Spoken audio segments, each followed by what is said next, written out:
নমস্কার, আমি কৃষ্ণনগর সাংসদ মহুয়া মৈত্র বলছি।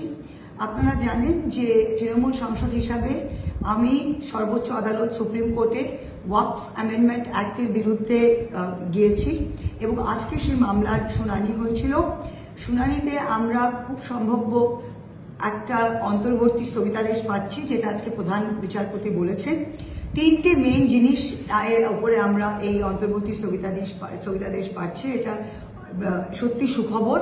এক হচ্ছে যে এই একটা ওয়াকফ বাই ইউজ মানে ব্যবহারকারীর কারণে যে ওয়াকফ সম্পত্তি আছে সেটাকে ডিনোটিফাই করে আবার সরকারের হাতে চলে যাওয়ার একটা রিস্ক ছিল, একটা আশঙ্কা ছিল, সেটাতে একটা স্থগিতাদেশ দেওয়া হয়েছে এবং বলা হয়েছে যে এই শুনানি, এই ওয়াকফ মামলার শুনানি চলাকালীন কোনো ওয়াকফ প্রপার্টিকে, ওয়াকফ বা ইউজ প্রপার্টিকে ডিনোটিফাই মানে ওয়াকফ নয় বলে বিজ্ঞাপিত করা যাবে না। এটা এক নম্বরের স্থগিতাদেশ।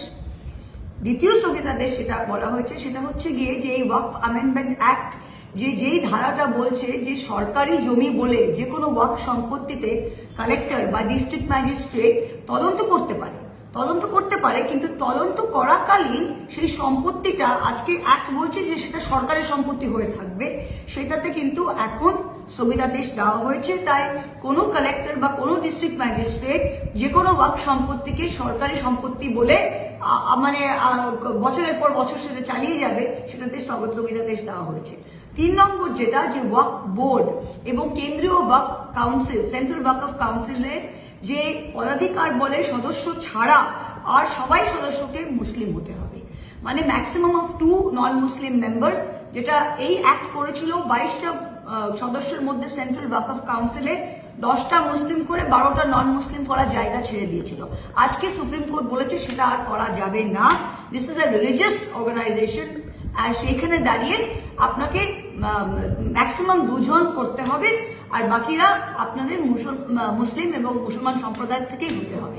তাই এই 3টে মেইন পয়েন্টে অন্তর্বর্তী স্থগিতাদেশ আমরা পেতে চলেছি।